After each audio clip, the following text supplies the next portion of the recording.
My people, before you envy another woman's life, listen to this story, because what looks like blessings in the day may be a curse at night. With a small bag and shaky hope, Jennifer took a bus to the city. In a wealthy street in Lagos, a grand mansion sat quietly behind tall golden gates. Inside it lived Mr. Damien, a handsome and well-respected billionaire, and his wife, Madame Adele. When Jennifer saw the mansion for the first time, her breath froze. So, you mean people actually live like this? She thought to herself.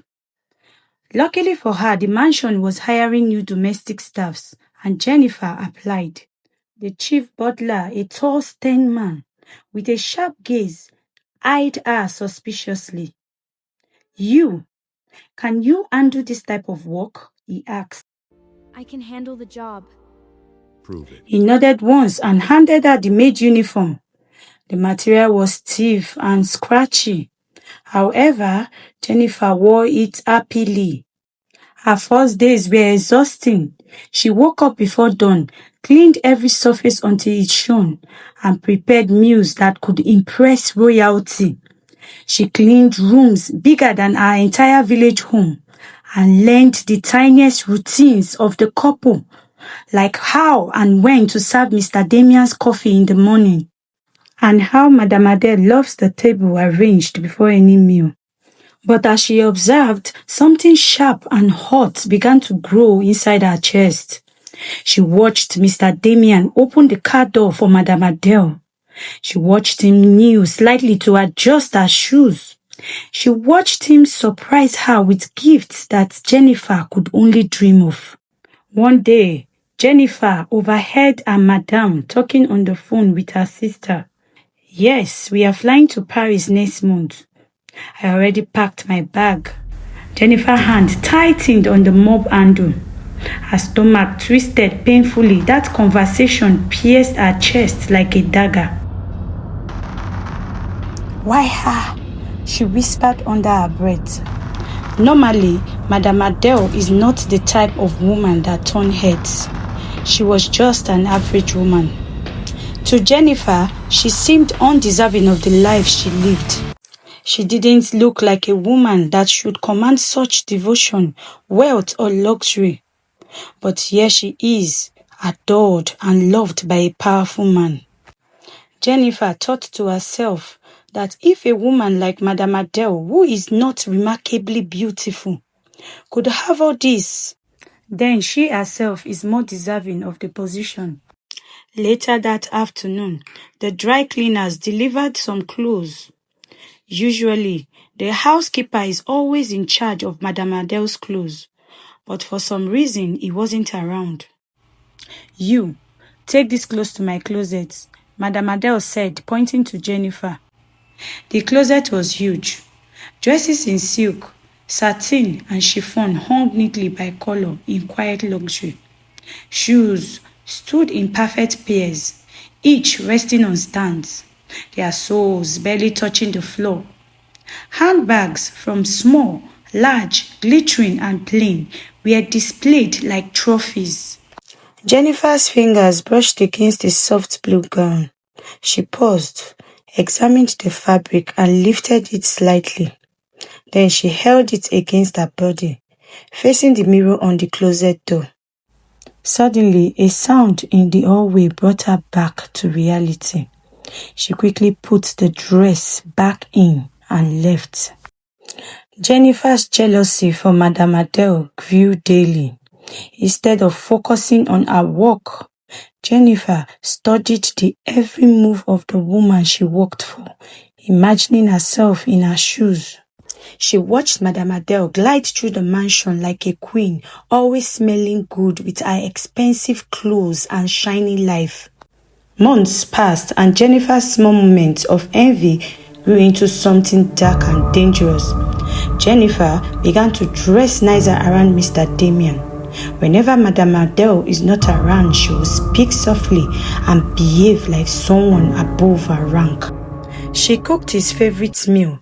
She acted loyal, humble, and innocent.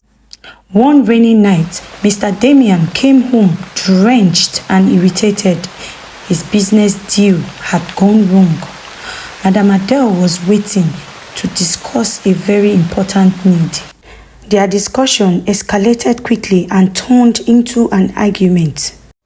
Jennifer stood by the staircase and listened to the couple as the couple argued loudly.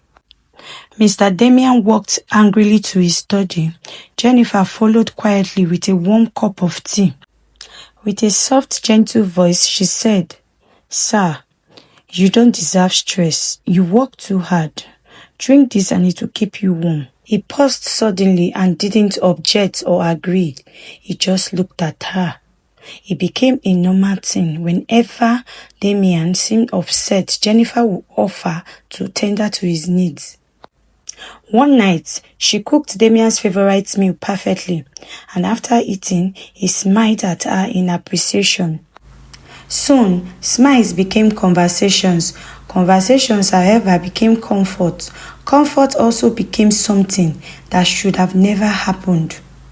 Months later, a scandal unfolded quickly.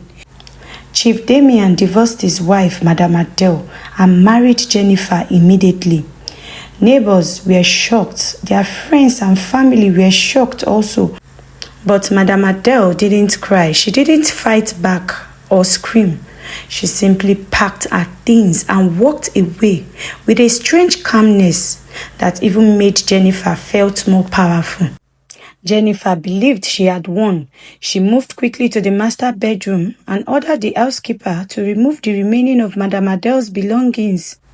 Jennifer wasted no time adjusting to her new lifestyle. She carried herself as the queen of the house and ordered everyone around. On their first night together as newlyweds, Jennifer decorated the bed with flowers. She sprayed her body with expensive perfume and waited, blushing and smiling. Suddenly, the door opened and something entered into the room. It didn't look like a man, nor the handsome billionaire she married.